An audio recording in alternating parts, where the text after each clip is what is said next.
Good evening, everyone. Thank you, Supervisor Cortine and Town Board members, for the opportunity to introduce Olivet Management.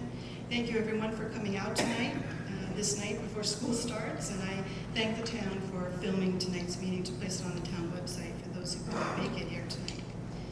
I would like to start off with just a little bit of background. When the state ended operations here in Dover on February 1, 1994, the region lost its major employer by far, losing thousands of jobs and a $45 million payroll. Hard to even imagine that in these times.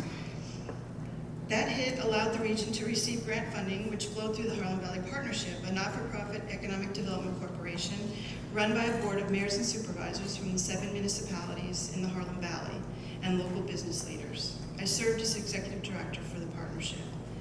The funds were used to hire consultants for feasibility studies, market studies, reuse studies, for the state property in Wingdale, which consists of approximately 933 acres, 80 buildings, and 2.5 million square feet of space. As a point of reference, I believe the Poughkeepsie Galleria is 1 million square feet of space, so we got lots of space. In studying the buildings, it was very clear that many of them were built for very specific uses: main kitchen, dining halls, stage, gym, chapel, dormitories, etc. And that construction made them difficult to use for something else, labeling them functionally obsolete. The outer structures are sound and would certainly be extremely costly to replicate nowadays, so the search was on to find users, and at every public hearing on all those studies, an educational facility was always one of the highest and best uses mentioned for the site. It made sense, and it was always the dream. A marketing campaign was begun, and 10 years passed with many different schools and developers looking, but none willing to take on the significant challenge of dealing with all that space. In 2003, Mr. Benjamin was approached by state, county, and local officials because he was the only one to date that had successfully redeveloped 2 other state facilities. After agreeing to purchase the property, he also started by directing his team to try to find a school to reuse all those specific use buildings. And I've been a member of that team for the last 10 years. Even while going through all the years of project review, Dover Knolls was always looking for an anchor, a spark, a user that would generate activity and create a reason for additional uses to come. Earlier this year, representatives from Olivet Management asked to look at some of the buildings for possible education and technology-related business uses.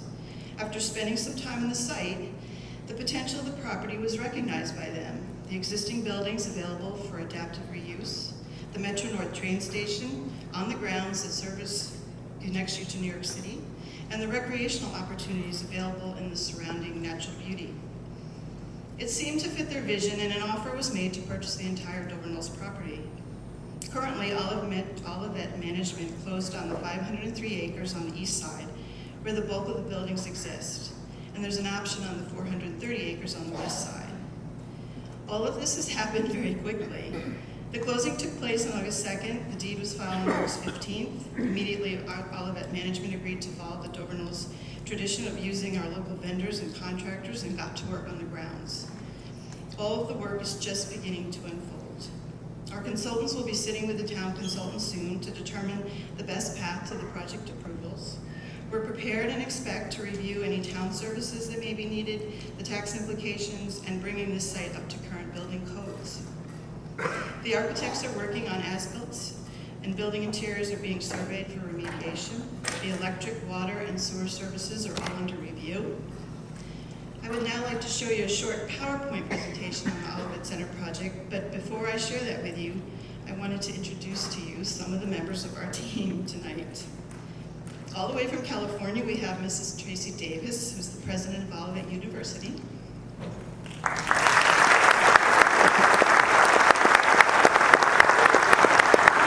Tracy's originally from Ohio, an alum of Olivet University, and received her MBA from Harvard, and was selected as OU's 4th president in December of 2012, correct?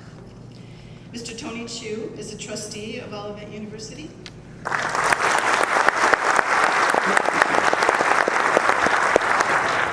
Tony is also an OU alum and recently left North Carolina to come to New York, I believe. And Tony is an Iraq War veteran. And thank you, Tony, for your service.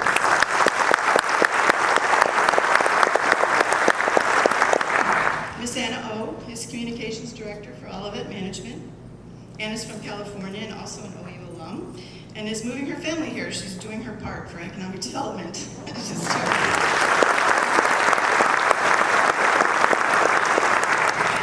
Mr. Terrence Mikas is spokesperson for the Olivet Center project. Many of you will recognize Terrence as the local news anchor for Channel 6 News, and he also worked as in Washington, D.C. as a press secretary for the U.S. representatives.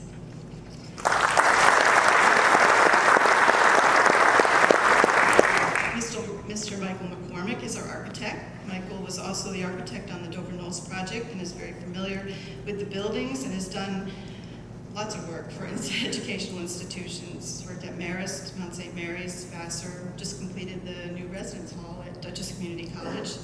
And those guys are both from Poughkeepsie. Yay!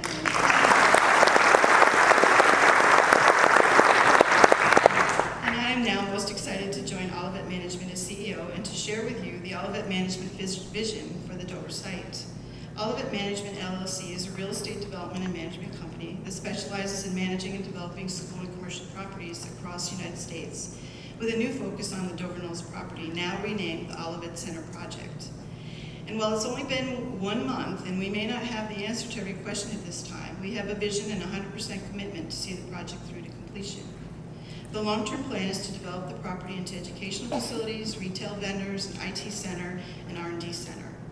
There is a successful and growing model throughout the country that creates a strong synergy between educational facilities and businesses by locating them near each other. These partnerships spur research and innovation, and it's helped the U.S. become a global market leader. They also provide internships for the students and assist graduates with jobs. This model is popular in California, where the innovative and entrepreneurial thinking abounds. OU is located in Silicon Valley, the land of YouTube and all those things, and you can see this model working well in other states as well.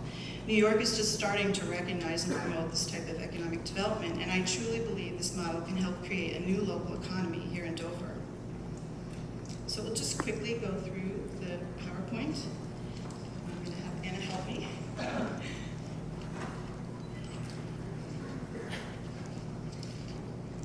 Again, we're in our initial stages, and we do have a long-term plan to develop it for mixed uses. You can see the uses there, the educational facility, the IT, research and development, and additional retail. Photos of some of the buildings. We hope to be Dover's next new vital neighborhood with those mixed uses and reuse the buildings as much as possible. The benefits of reusing that site is the way it is arranged in the town, the location with all that natural beauty around it and all that recreational opportunity with the trails and the river and the golf. So it made perfect sense to use it for the uses we're talking about. The train station makes it very important to link us to the city, and again, those buildings. We've always dealt with, in trying to redevelop the site, we've always dealt with this catch-22, when in the past we've talked to businesses and retailers to come here. It was always that they wouldn't come because there wasn't enough people and enough income, and yet we couldn't get the people and the income because there wasn't any businesses and retail. So we've been trapped in that for quite a while, and I truly believe that this use will help us with that issue. Here's a picture of the aerial of the site. South is at the top of the photo, which drives our supervisor crazy. But you can see the hospital's on the left, up on the hill, and the Swamp River's on the right. Again, the 933 acres and 2 million square feet of space. The adaptive reuse has a lot of benefits, as you can imagine. We believe it'll be a faster pace because we're not dealing with demolition. We believe there's a smaller environmental impact too, because we're not dealing with demolition and dealing with reuse, and we get to preserve the buildings. We really hope that we can revitalize this property, as it's been dormant for a long time, and we also plan to have a community relationship with Dover and grow together. Obviously, we'll have a variety of new jobs that are available. They go from construction, landscape maintenance, administration, the IT, the teaching, security, maintenance, all those issues. And we believe that has a multiplier effect, that the activity that's generated at the site stimulates other activity for retail to come. And we've already seen that. We've seen it in the past, and we've seen it with the recent work. When people are on the site working, they're making money, they're spending money locally, which we've been missing for quite some time. And as they spend the money locally, then those businesses have more income to spend on other things, and so on and so on and so on. So it is a tremendous opportunity to keep the money local. Like I said, it's only been a month, but we have made progress to date. Of course, we purchased the property, and we began by hiring local people to restore the grounds, as I hope that you have seen. And we also have electricians working there, looking into, well, that's in the next slide, sorry, I jumped. we are looking at the roads and the grounds, and painting and mowing and putting up the new signs. We did have sign permits under Dover Knolls, and I was told this sign permit travels with the property, not the owner, so we were able to put up the 2 signs. And then we have our lovely workers, a bunch of pictures of what's been going on. Several. They've been busy, lots to do.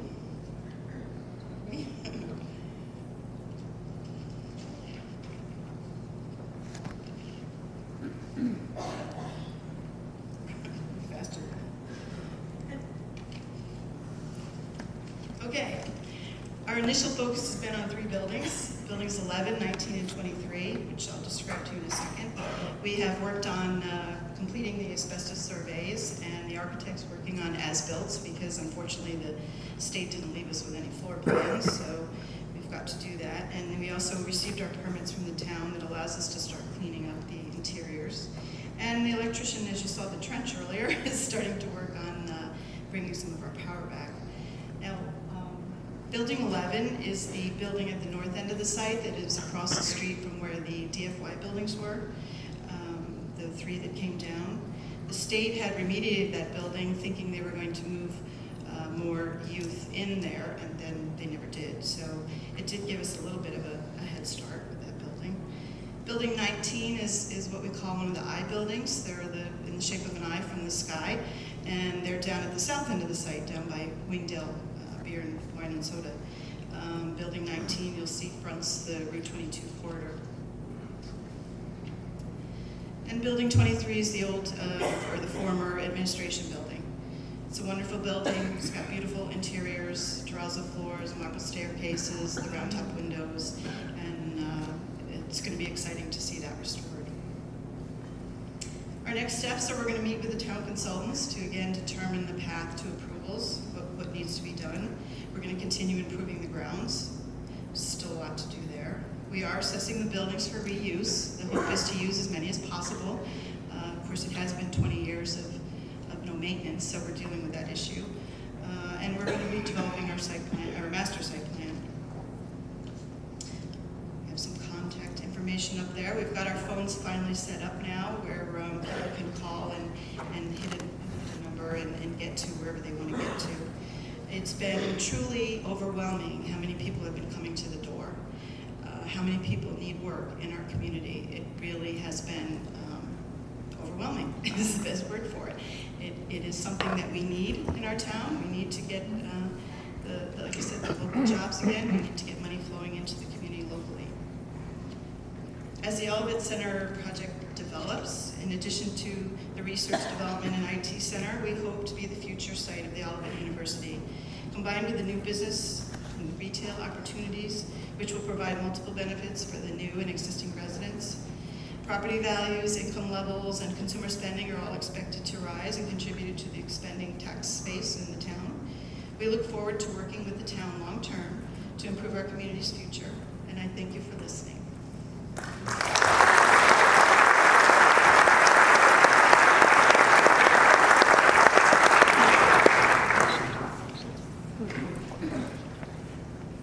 Thank you, Mr. Shipman. Next, we're going to have Graham Trelstad, our planner, come up and speak. Mr. Trelstad.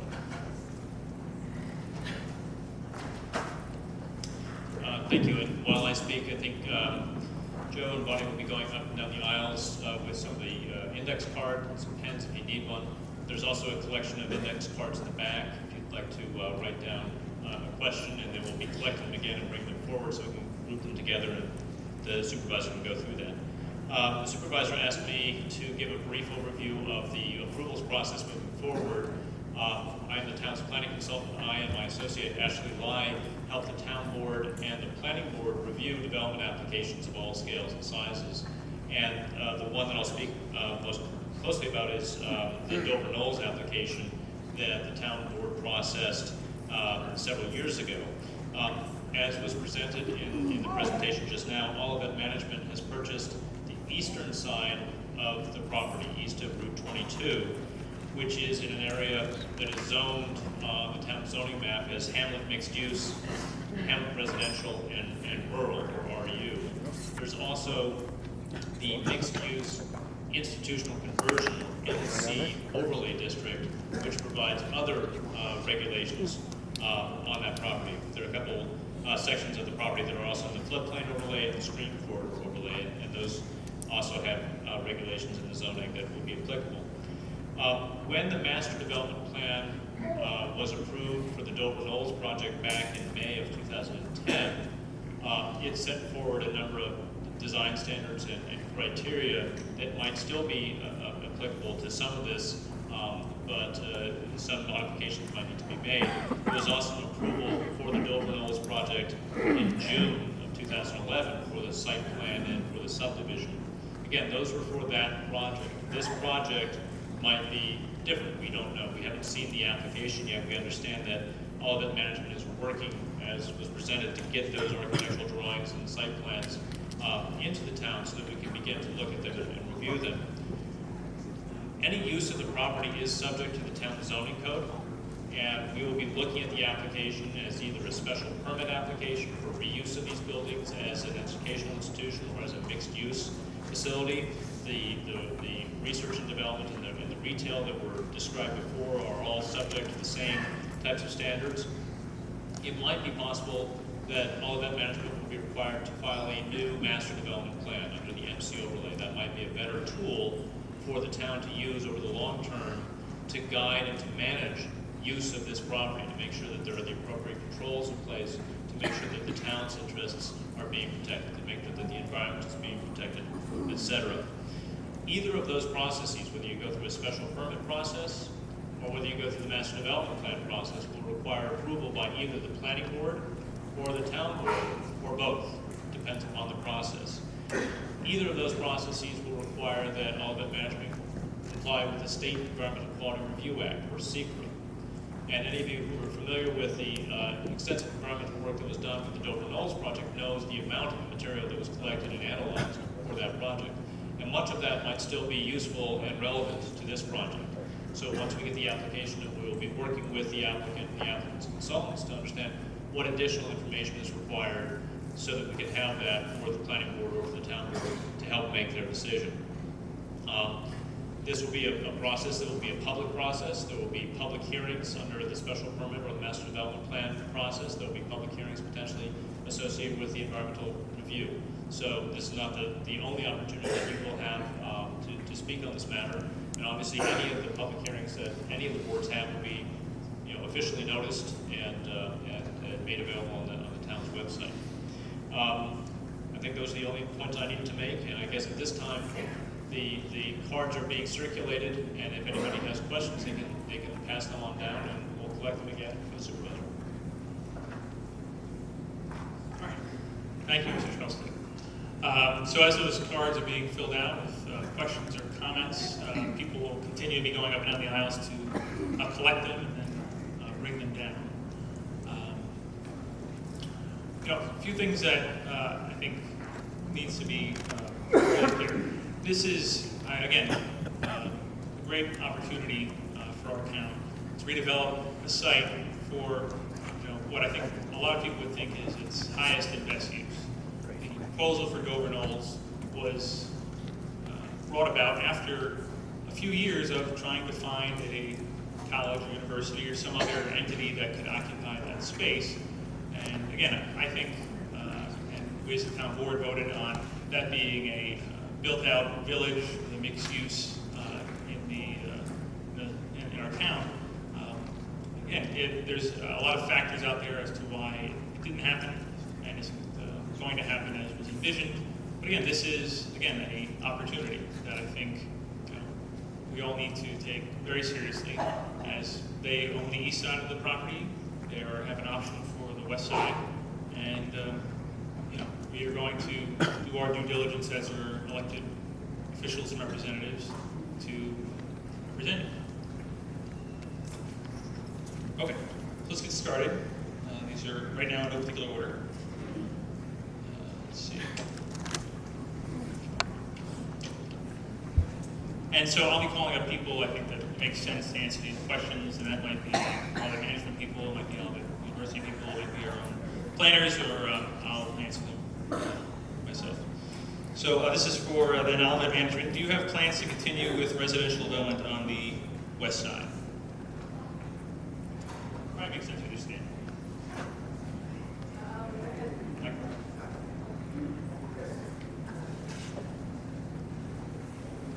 Again, being only 1 month in, we have not have a fully developed master plan yet, and they don't own the west side yet. We don't own the west side yet, so I would have to say there are no plans at the moment for residential development from Olivet Management. Thank you. First, welcome. Question: many area colleges, universities, bar, ambassador, etc. have become premier community assets, hosting performances, providing access to gyms, recreation facilities, etc. What are your plans in this regard? Probably a question for universities.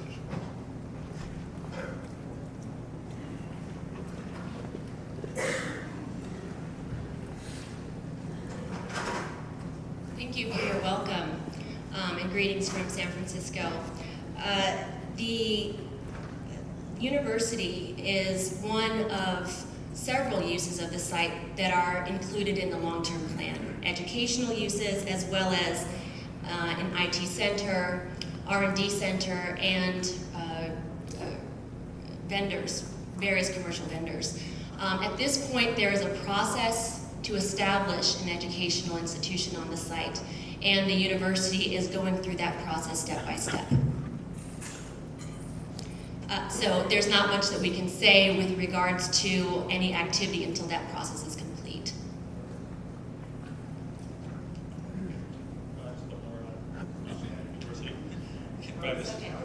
I'm trying to group them together so we can get through as many as possible.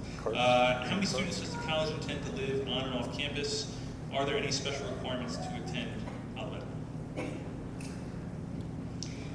Olivet is a California-based institution, so all of our students at this time are recruited to study on campus in California and in our online programs, which are also administered through the California campus. So I need to make perfectly clear that at this time there is no recruitment going on, and there cannot be when it comes to anything regarding the Dover site.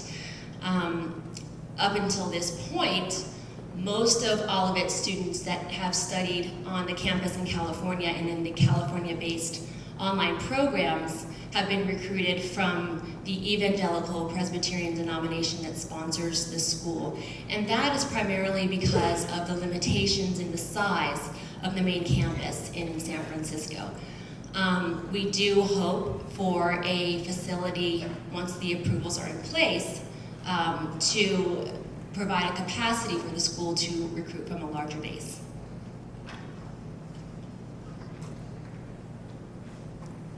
Thank you. These are more for management. How does local independent contractor get on the bid list? As I said, people have been coming to the door pretty regularly, and we are building a database for the bid list. I do believe now our phones are set up that you can call in and leave that information. You can also email that information, or you can always stop up at the Manor House up on the hill of the golf course and drop things off. So, and honestly, we have quite a list that we developed from Dover Knolls as well. So, you know, I encourage anybody who's interested to give us your information, and we'll just keep it in the database. And as things come up and we need certain contractors, we'll be sending out that request. Do you have final stamp drawings? No. No, not yet. Like I said, it's only been a few weeks. We're assessing buildings, and as I said, unfortunately, for whatever reason, the state has never supplied us with floor plans of those buildings. So it is quite a task to go through and get all the dimensions and all the information from each building. So we're just beginning that process.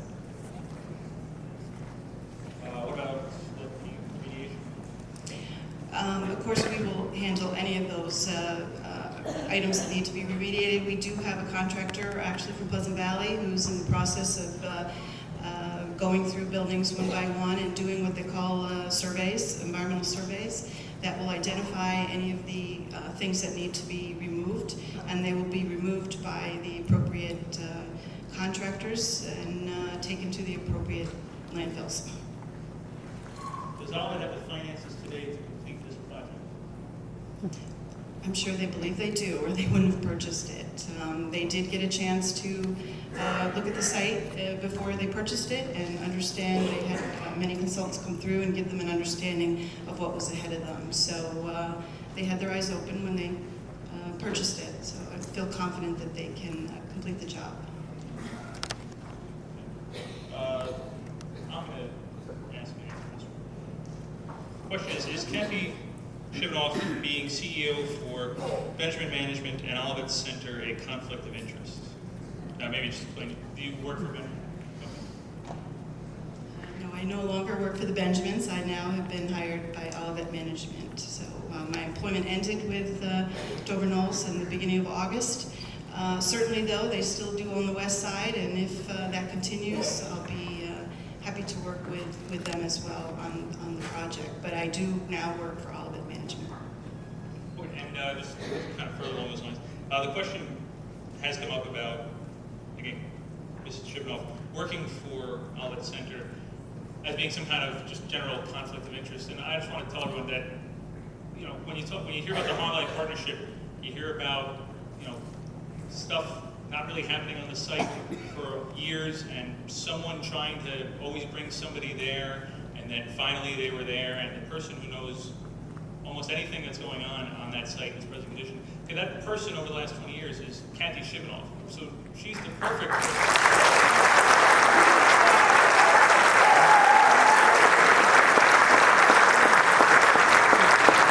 She's the perfect person to be, you know, running this up, and you know, the Olivet people should be very happy to have her.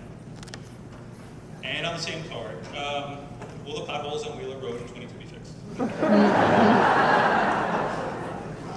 I wish I could deal with Route 22, but I can't. You can see the work that we've done. We've already tried to tackle a lot of the issues, and we will do our best. Okay. Mrs. Shivanoff noted how the Olivet Center will be for business use. An IT component generates profits, and R&D operation generates profits from patents and retail space, brings in rents as profit. With this multi-tiered business plan, how can Olivet claim tax exemption status? Does Olivet Management plan on paying property tax like the rest of us?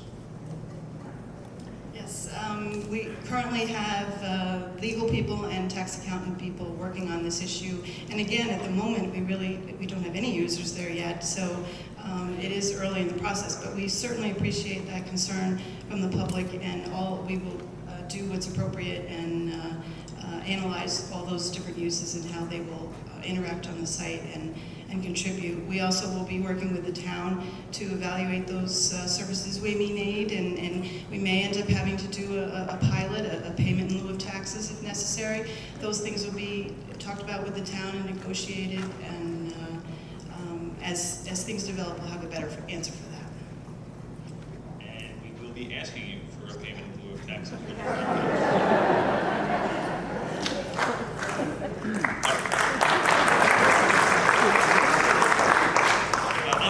just further on that point, because I've seen some comments out there, whether they pay, whether whoever pays property taxes or not is not a local decision. That's decided by generally state law, and it's not really so much any religious affiliation as to why an educational institution wouldn't pay taxes.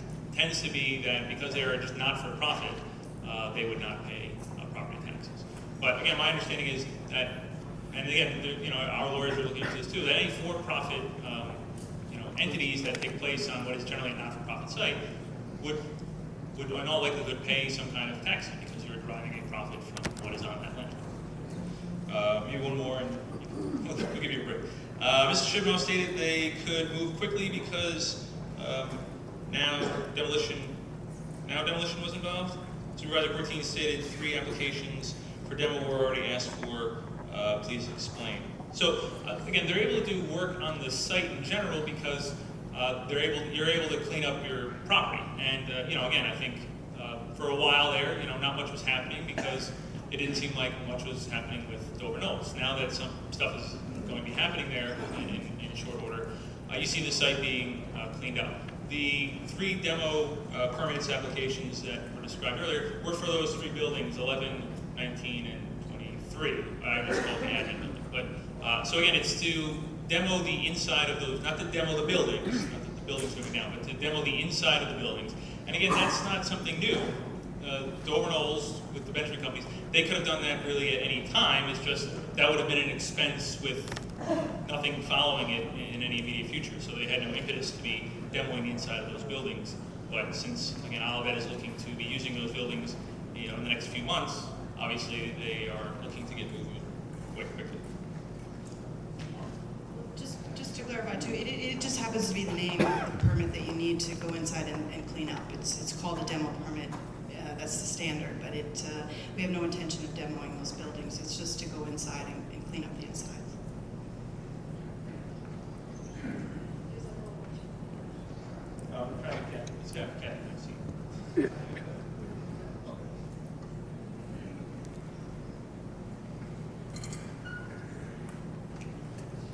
Are there any plans for them to partner with our community in terms of recreation facilities for our youth department? Or I just maybe expand it to our recreation department. What I can say is just having been involved in my own college and working at colleges over the years, colleges can definitely be an integral part of the community. And again, if they have a soccer field, maybe they don't want the Little League team on there every day of the week because they might have their own soccer team. That's a possibility that they need to flush out. But a lot of colleges, universities will host tournaments, will host things that are for the community. One thing that was part of the Dover Knolls plan, and I'm certainly pushing for to continue with whatever new plans come up, is there was going to be an extensive trail network around the property. And I think that is still a good idea and should be pursued, and should be open to the public. But again, that needs to all be flushed out. I agree. I just do want to echo that we really do want to be integrated into the community. This is not a place where putting a fence up and closing the door and not interacting with the community. We intend to have a community relationship, and we look forward to that, and we'll be looking at all those different opportunities where we can interact with the community at large. All right. As you can see, we have plenty of questions to go through. And like I said, we will get through as many questions as we can up until 9 o'clock. And whatever questions we don't get to, we'll have some kind of response from whoever should give the appropriate response in the near future. But I would think at this time, I think people have had a good 20 minutes to formulate a question. I don't think we're going to take in any more questions right now. But if anybody has any more questions, feel free to submit them in the future. Because again, this won't be the last of these meetings. What is the expected timeline from start to finish for the entire project? I can tell you what the answer is going to be. They're working through their plans, and it's only been a month. But I mean, again, the intent is to occupy the space as soon as possible. We're hopeful that the first buildings may be completed within a year. But again, we just have begun, and hopefully we'll have better answers for you in the future as we assess the property and go forward. How much money will Dover have to contribute to Olivet? The answer is no money. It's private property. The government's not going to be giving them any money. Sorry, I don't think you were expecting anything, but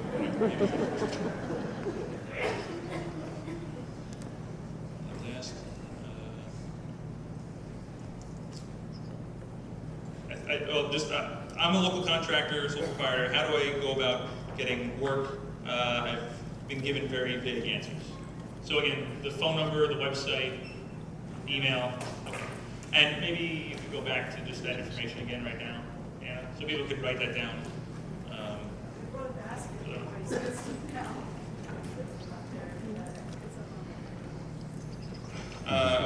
So what is the net worth of your company?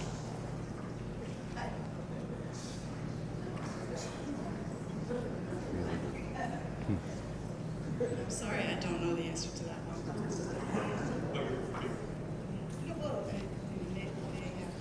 They have business partnerships, and I honestly don't know the total. Does anybody?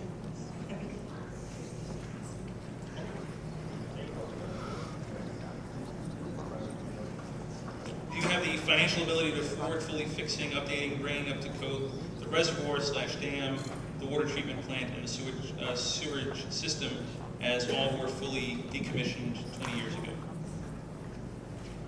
Again, as I said earlier, all those things were reviewed before purchase, and they continue to go forward. So I fully believe that they have the resources to get it done.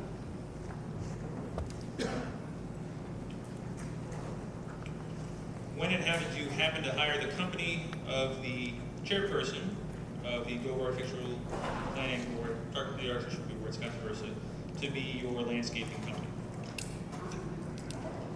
Scott DeVersa's company is one of our local companies, and he was a landscaper for us at Dover Knolls and was familiar with the property, and we just continued, we had him continue what he was doing, and to a larger extent.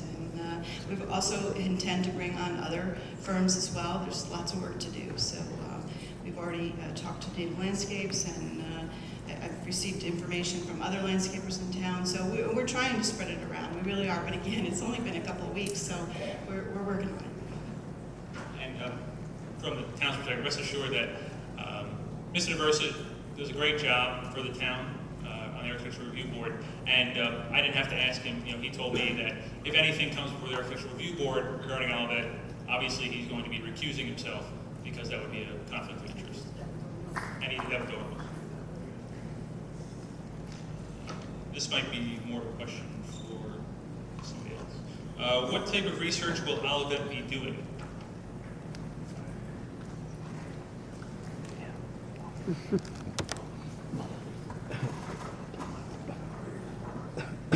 As I had mentioned before, all of the approvals to operate an educational facility are still being put in place, and we're confident that if you welcome us, it's all going to go very well. Research and development is something that's still in the planning stages as well when it comes to the Dover site, but all of it traditionally has been very strong in the information technology sector.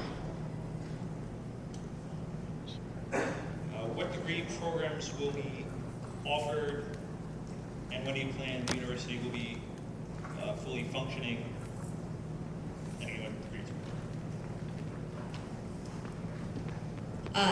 Any kind of discussion about the plans for degree programs needs to be deferred until the approvals are put in place at this point. Olivet is working through the process very closely with the officials and the bodies that are involved in it, and we're very thankful for that, and we're 100% committed to its completion. So I look forward to talking with you about that at a later time. Sure. With regards to what we do in San Francisco, in California, the school started off with a seminary and branched out to various programs that include digital media, information technology, and design, among a number of others. The school is accredited and approved to offer the full range of programs from the certificate, undergraduate, graduate level programs, all the way to the research doctorate. I think to talk a little more about the previous question about the sharing of recreation, we can't really say much because of the actual property that we do have in San Francisco is not as big. However, is that what is encouraging is that our students have a lot of involvement in regards to the communities around them. They love the community. They do a lot of work with them. They share a lot of time with them. So likewise, is that we hope that kind of atmosphere can also come here as well.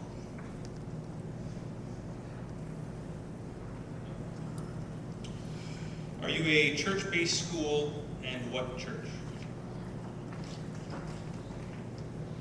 The students of the school in California have traditionally come from the Presbyterian evangelical denomination called the EAPCA. But the school has also recruited students to California from various other ministries and fellowships.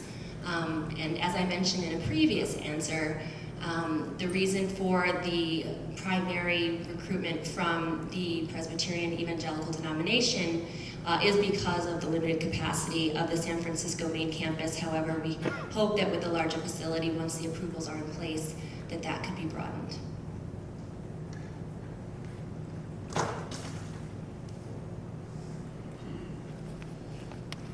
What will happen to the Catholic Church on the grounds? The parish in Dover left that chapel and after the holidays in December of 2012. We intend to continue to use the chapel. It's an important part of the property, and it is the one building that's still intact with no problems, so we're very happy about that. We are working with the Archdiocese to transfer some of the materials there that are close to the heart of the Catholic Church, and we have every intention of getting through that smoothly and working with them to do that, but we do intend to use the building on the site. This is kind of an answer, but we have been told that Olivet is a Christian school. Does this mean you are tax exempt? So how can you contribute to our economy? Again, more for them being not-for-profit is why they would be tax exempt, but maybe the other question, so how can you contribute to our economy? The plans for this site in the long term are for educational facility use, but also for the IT and data center and the commercial facilities. And for reasons that I think Kathy had gone into and can explain again, we think that there's an enormous opportunity to be a contributor here in Dover, aside from the educational uses. But to answer your question, yes, we are tax exempt, and that's on the basis of being a private school. I'd just like to comment too for anybody who's been here for a while. We know that when the state was there for 70 years, they were also tax exempt, but it certainly contributed a lot to our economy. Those local jobs, people spending money in the community, we do believe there's a multiplier effect. We do believe that the money will start to flow in our community with the local use. So I think we can all relate to the fact that even though the state didn't pay taxes, it still helped our community survive.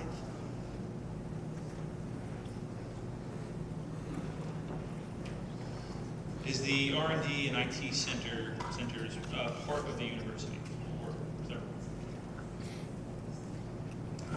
The operation of an IT center and research and development centers is not exclusively tied to the university, even though the university does engage in those activities from San Francisco and has plans to connect with them once the educational approvals that we need here are in place.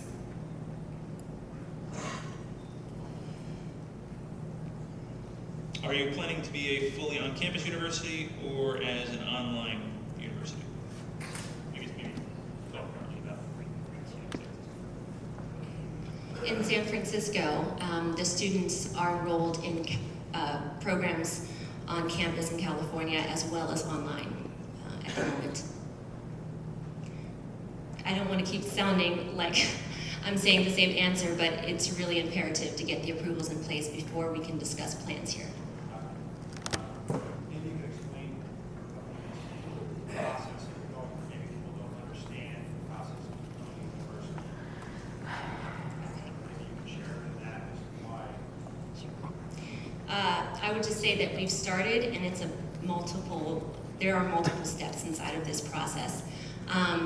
It involves the various education boards here in the state, and we are working very closely with that body and the officials that are involved there.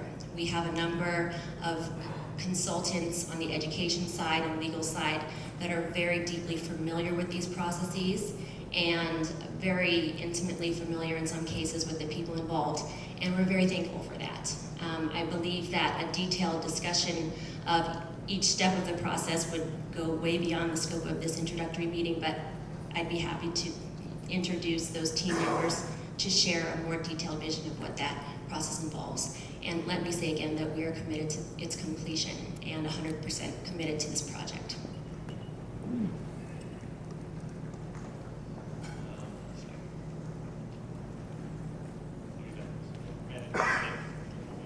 Thank you. I'm trying to group these together as best I can. Is it, this is about the old hospital on the hill, what's going to happen there? And another question, if it is feasible to renovate Building 85, medical building, that's the 10-story building on the hill, and turn it into a hotel, which would greatly benefit the students of the university and their families, as it would also benefit the towns and hamlets that surround the university. So about Building 85, could you just describe that specifically? Well, again, our goal is to use all the buildings. So they're all being evaluated and see, number one, how much work is going to be required to use them, and then what they can be used for. So we are committed to every building on the site and going through them one by one. Building 85 is obviously a large building, and it has some issues now after 20 years, but we're investigating the potential, and we'll look at a variety of possibilities with each one.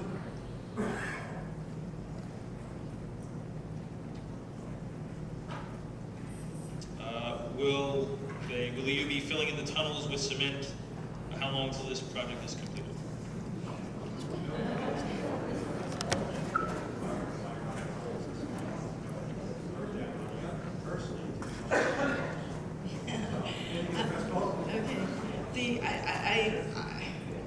Okay. Will the underground tunnel be preserved? The tunnels could be shelters in the event of catastrophic storm, such as tornadoes. Yeah, I think we could fit the whole town in there, but again, there's no plans to fill them with cement at the moment.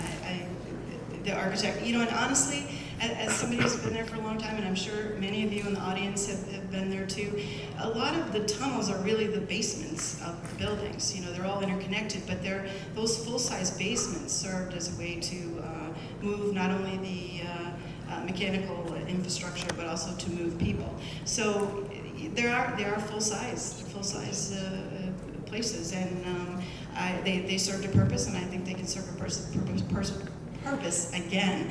So I don't think there's any plan to fill them in. As far as storm shelters, I don't know. I guess we could consider those things. There certainly was one there in the past, and was ready to go if it had to be.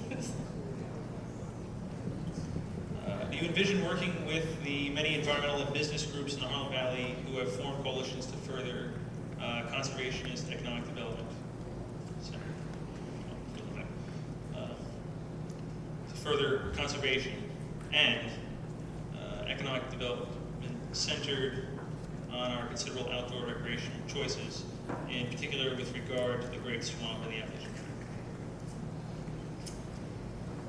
Well, again, only owning the east side at the moment, but clearly the Great Swamp goes right through the property, and we do appreciate the natural beauty that is on the campus that provides us with so many opportunities. And as I said before, we want to be fully integrated with the community, so I'm sure we're open to working with all the different groups out there. You know, we did it as Dover Knolls, and we'll do it as Olivet management as well, and see how we can, again, the goal is to get more activity, more things going. If we can do tourism-related opportunities, we'll do it. The train station is an excellent asset. We've always worked to try to get that, what they call reverse commute, to get the people from the city to come up and check us out. So we'll continue to work on those aspects.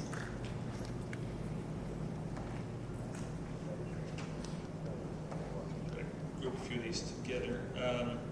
Will there be a portion of the campus for a retirement center for senior citizens? Again, another good use. I think it's just too early to say, but we can put it on the list and see how the buildings shake out and what's needed and what's possible.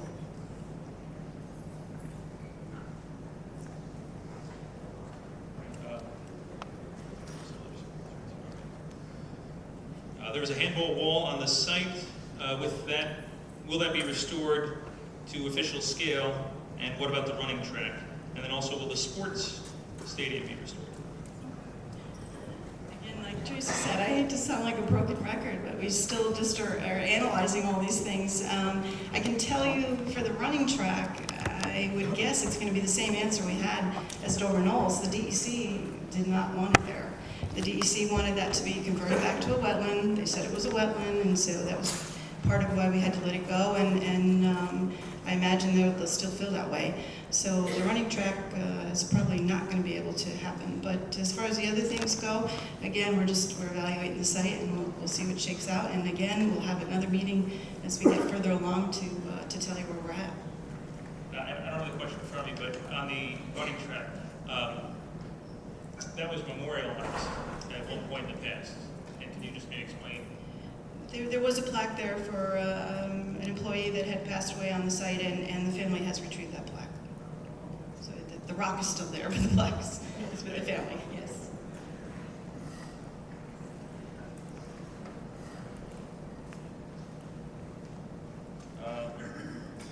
Here's maybe just a helpful comment. All blueprints were in Building 12, first floor across from Building 4, and he left his name and his number.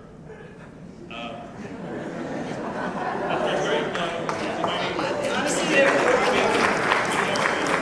we've been there, they're not there, and unfortunately, a lot of people, you know, in the day broke in and, you know, stole things, and there's a whole organization out there called UEs. They're urban explorers, and their whole mission in life is to break into abandoned places and do things. So they took them. Our town justices refer to them as trespassers. Yes. And they usually receive at least community service, if not something more serious.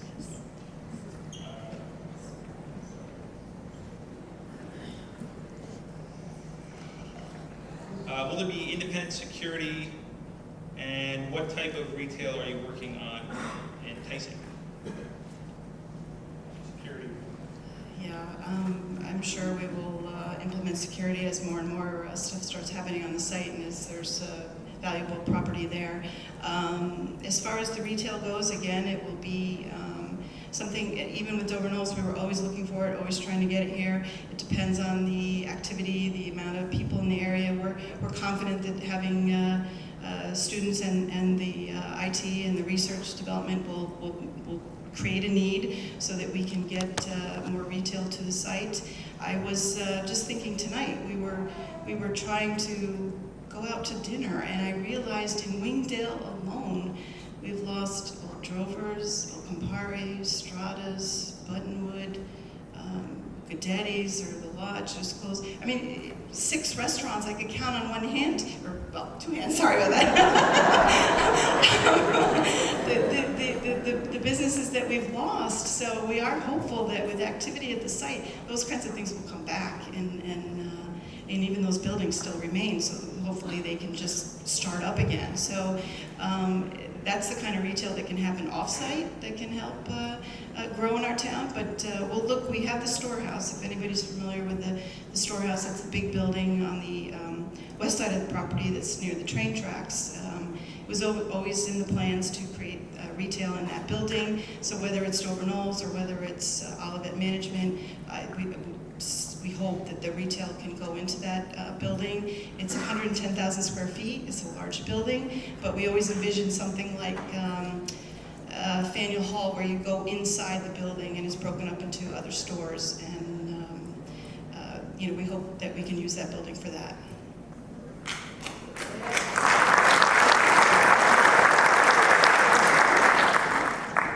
What will happen to the other buildings? We talked about 3 buildings, but and how many will actually be used? Maybe just to speed these along. My understanding is most or all of the kind of concrete brick and mortar buildings will be kept and used. Most, if not all. Well, you're right. There are some stick-built buildings on there that were homes for doctors. They are kind of past saving. The majority of them, they're in really bad shape. So I forgot about those. I mean, certainly the large buildings, we intend to look at all of them for reuse. But yeah, there are some smaller buildings on site that probably aren't going to make it. So brick up, wood down. Life lesson from the 3 little things. Is it going to take years to get okay and approvals for this project to go forward? I can say on the town side, no. And then about the wetlands. I'll let you speak on these. I honestly think that this project has a better chance of moving more quickly. We are, again, trying to stay in existing footprints, existing buildings, existing roads, existing parking lots, so we really shouldn't be encroaching on any of the existing wetlands. And as everybody knows, Dover Knolls has studied that place for years. So we have lots of information, and we have lots of maps, and we have lots of data, and we have lots of discussions with the DEC. So we are very familiar with where the wetlands are and how to stay away from them. So I'm confident that won't be an issue.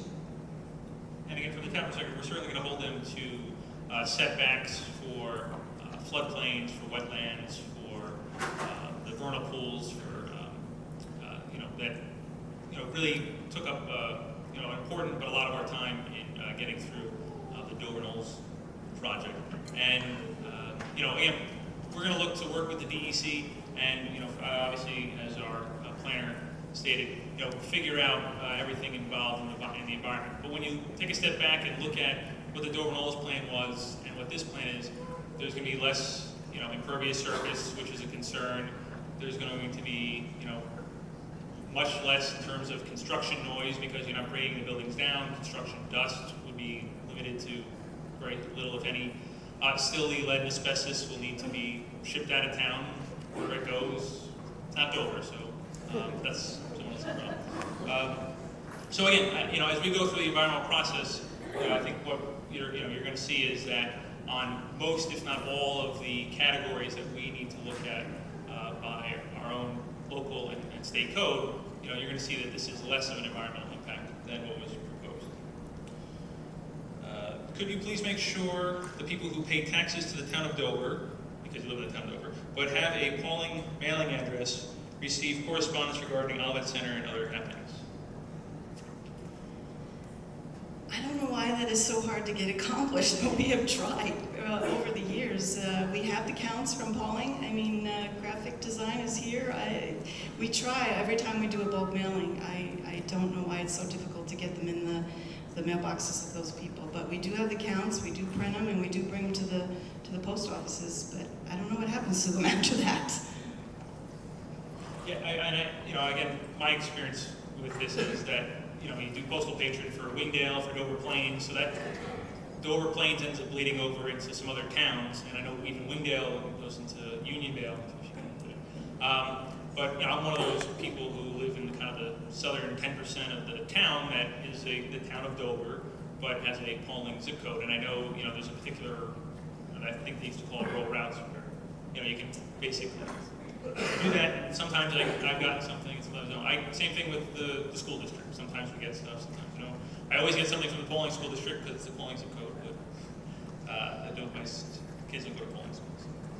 Is Olivet management willing to partner with non-profit or state-funded entities to provide educational or training opportunities at the Olivet Center? I don't know if that's management or... Well, yeah, I think we're open to any discussions, and anybody who wants to talk about those opportunities, you can give me a call or come to the Manor House, and we can investigate them.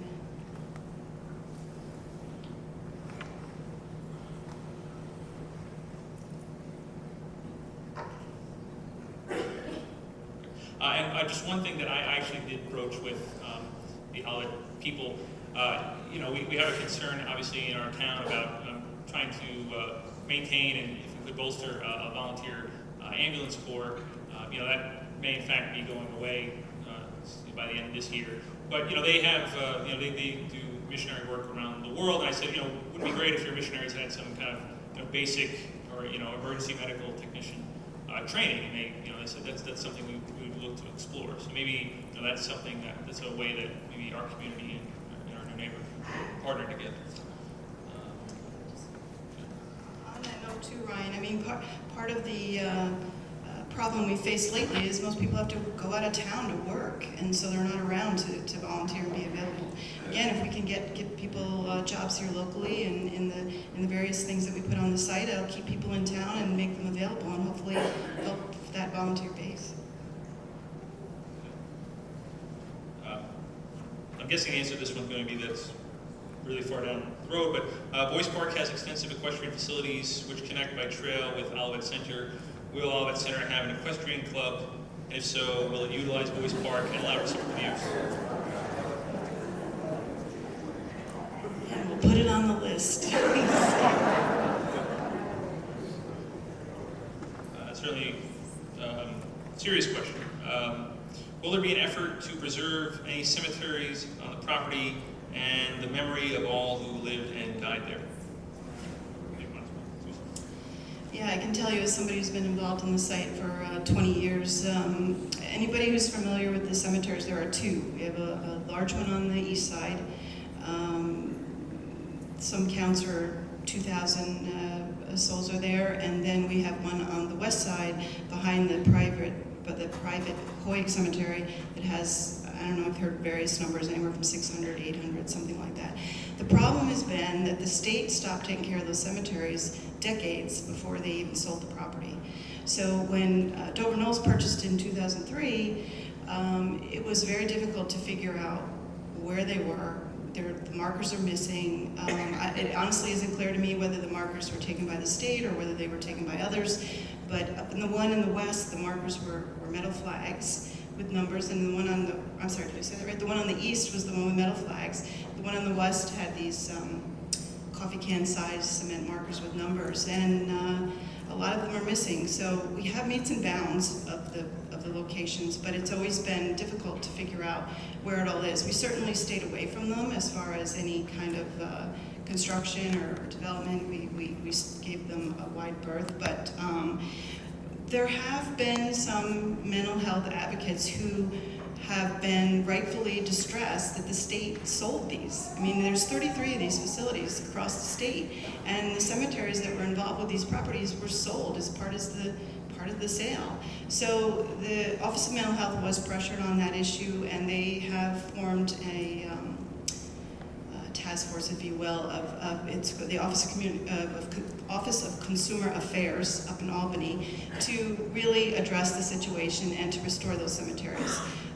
We're on the top of the list with them, and we've had a relationship with them. They've come to the site a few times and started work on some of the access roads and some of the, giving us a clear indication of where those boundaries are. But they had talked about putting in wildflowers so we don't have to worry so much about being overgrown, and putting in one monument because, like I said, those markers are missing. So these are things that Office of Mental Health has been working on, and we are working with them. And I'm sure as Olivet Management will continue that relationship and try to get those things restored. Just on that, there was a posting online alleging that Dover Knolls had filled in some of the cemetery places. You know, we haven't done anything like that. I do believe Office of Mental Health, their last visit there may have brought in some new topsoil. Again, the plans were to plant wildflowers, but I don't even think they got that far. The issue, unfortunately, I hate to even really talk about it, but the boxes have collapsed. So you can't, it's not like you can even go in there and mow. The ground is all uneven. So it is very distressing, and what we've done in the past with anybody who's come forward looking for information, we've directed them to Office of Consumer Affairs. I will say Office of Mental Health is extremely strict on who they'll give information out to. You have to actually prove that you're a family member before they will even talk to you. But we do direct people there, and again, like I said, we're hoping that the area will be restored to a place where people can come and visit at some point.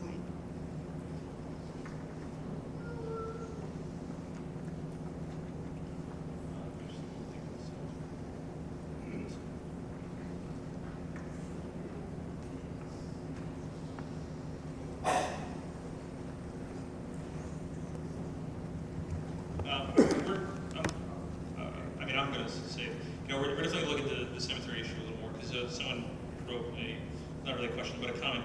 There are 1,554 deceased patients in the Gate of Heaven Cemetery. A number of years ago, it was manicured nicely, and I found a World War I combat woman nurse who had her own tombstone.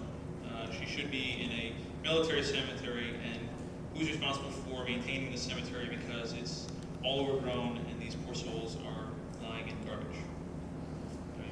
Speaking on that, but we're going to look at again the state laws with regard to this, and whoever is responsible for maintaining these cemeteries will certainly do what is required of them and maintain them.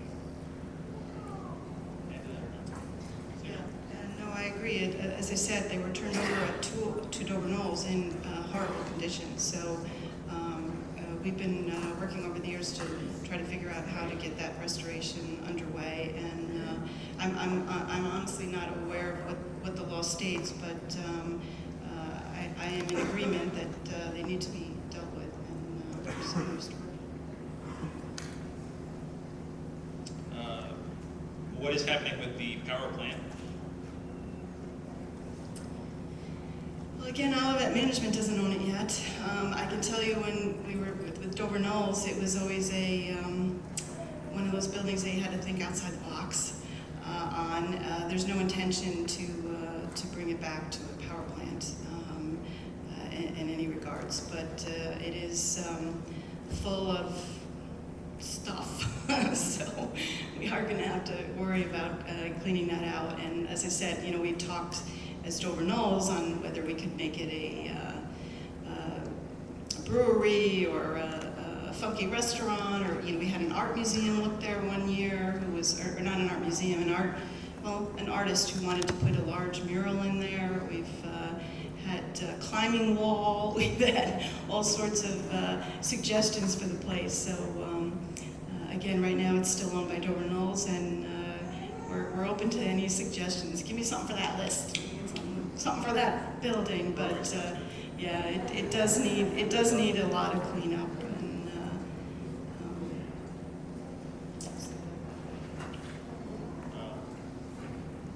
notice the key word that got slipped in there was yet. Don't own it yet. That you don't own it yet. Let's see. Will any more state or local tax money be used for the demolition, restoration, or remediation of any of the buildings or property at the site, either through grants or loans, etc.? Just to be clear, before no local tax money has been used for the demolition, restoration, or remediation of any of the buildings on the site, but any more state tax money? Again, we're not planning to really do much demolition. The three buildings that were demoed under the Restore New York program was a partnership program with the developer. The other state grant that Dover Knolls qualified for was a grant for work on the infrastructure, but again, it was just as Restore New York was, it was a reimbursable program. You spend the money, you do the work, and then you submit for reimbursement. The the recent one that we were awarded, we were going to have to spend $12 million on the infrastructure work and then get maybe $2 million back in 20, I think we're on the list for 2015 or something. So that grant is kind of in limbo at the moment because we don't know if it's transferable with what's happened, so we're investigating that. But at the moment, there's no plans for any other program as such.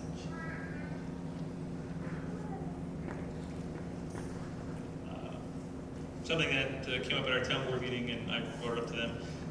The homeowners on Johnson Hill Road and Sheldon Road and Hutchinson only have one exit. The road was closed. When will the road be open so we can have two exits?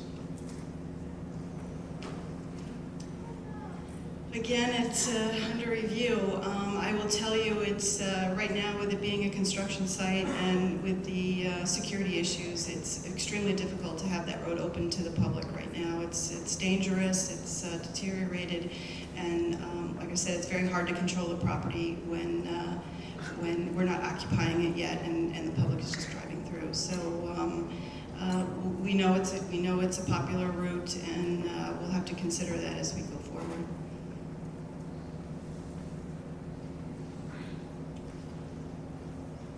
What kinds of development projects has Olivet undertaken in the past?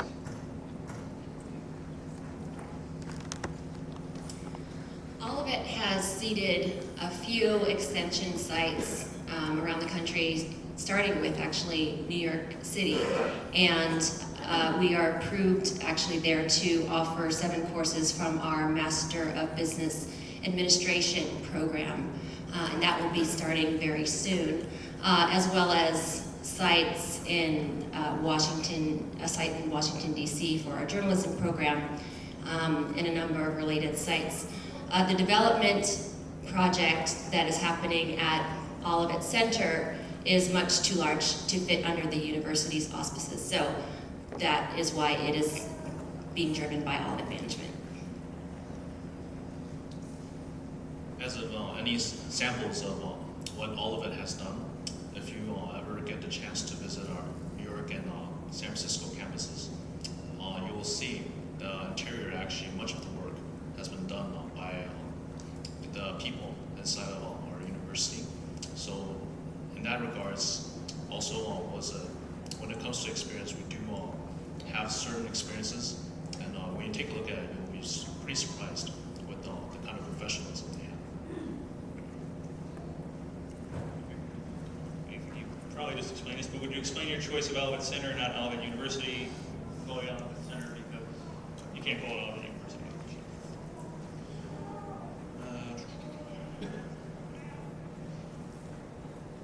Olivet, to the writer of this card's knowledge, is an extremely small college, San Francisco based. How many students are enrolled currently there? There are approximately 1,000 students in San Francisco, and the enrollment is being kept at a steady state because of the capacity issues I described before. And is there really a need for this? I know you've talked to me about waiting for the, I think for this,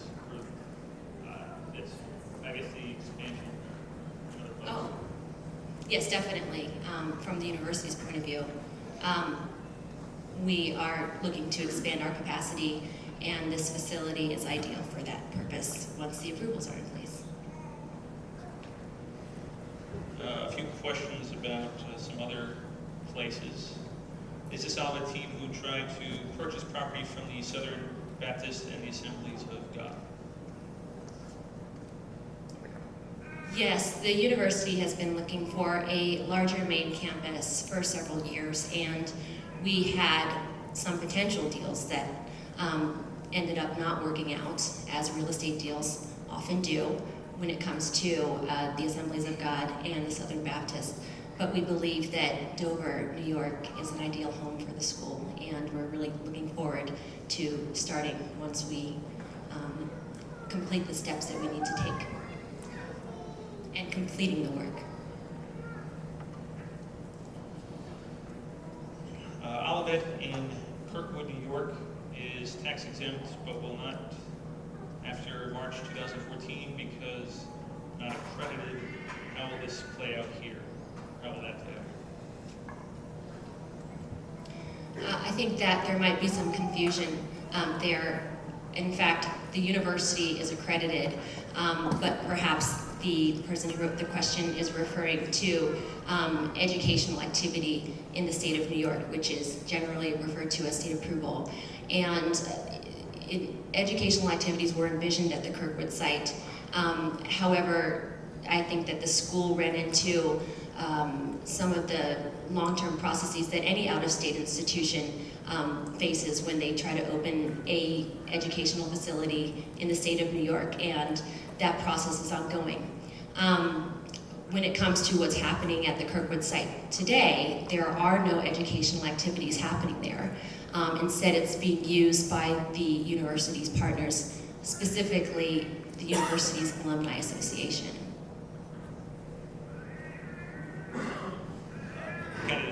But is Olivet accredited in New York State? So again, accreditation comes from different associations. You're accredited by the Association for Biblical Higher Education. Okay. You might even hear, like, I work for a college that's they're accredited by the Middle States Association. So there's different associations around the country that work on accrediting institutions. So it's not the government that accredits colleges, universities, it's associations that do that. Is Olivet University going to occupy this site, or are you just developing the property? When will we see a research or institutional facility, concrete plans, timeline for moving forward? Yes, there are definitely educational plans in the long-term plan, along with the IT and research and development centers. And the commercial uses that have been described. The timeline for these things really varies, and it depends on a number of factors. But again, we are very thankful to be working closely with the people and the agencies involved, and we are committed to completing this process and look forward to a very successful endeavor.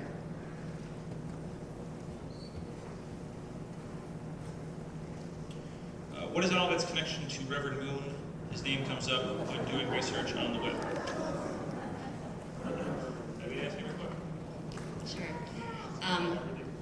It's a ridiculous question because there is not one person or one cent of the organization that was referenced that is connected with our group.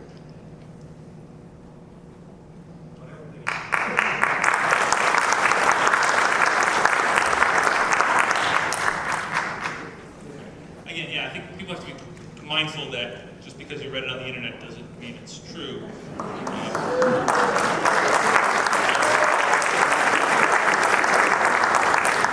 If you believe that, I could probably sell you brooklynbridge.com. So, and again, also, just a little bit, look, again, in talking with them, these are good people. They have no affiliation with, the Moonies or whatever. I'm not bringing the Moonies to Dover. I can't believe I ever had to make that statement. But, and also, I saw a post where, basically they were being referred to as a cult, and, some people liking this. A cult is a very derogatory term to refer to a upstanding religious organization. So I think people need to somewhat tamp it down, what they're putting out online and, what they're liking. Will your staff be living on or off campus? I don't know. Again, I'm not sure that's all been determined yet. And like I said, Anna's moving to town and she's not on the site, so I don't think, I don't know. Anna's going to buy her own house. Yeah. Again, a residential, Olivet University currently doesn't have a residential campus, so I think that these are all things that will develop as they move forward, and deciding how those things will be handled.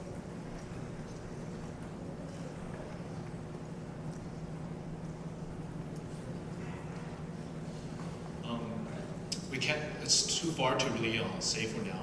But then take an example from most universities. Basically, it's students' choice. Universities do offer, certain universities do offer dorms, but as you look at it, is that according to students' choice, they either choose on campus or they choose off campus. But like I said, it is kind of early to really talk about this. As it goes, go good.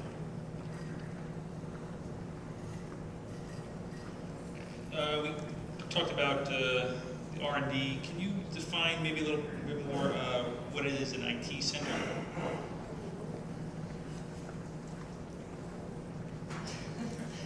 Well, the R&D and the IT centers that are in San Francisco and also others, are just big data storage farms. And there's all types of activity that happens inside of that world. And I envision something that is along those lines. And but as I said, these research and development plans are still under review and will be executed once all of the reviews have been completed. You know, we've been talking about that. I think another point to make is any large business operation would need its own IT center as well. So I believe the site will need it, and how it expands is yet to be seen. But I'm learning from all these guys. These are all Silicon Valley people, and it's been really inspiring to talk to them, to learn their business partnerships, to learn how they want to develop, and a little bit of shock when they realized we didn't have fiber. We still have to get that here. So I think this complex, this development, can certainly help some of that stuff happen for our area. But they are very heavy into the technology businesses, and I think it's inspiring and exciting.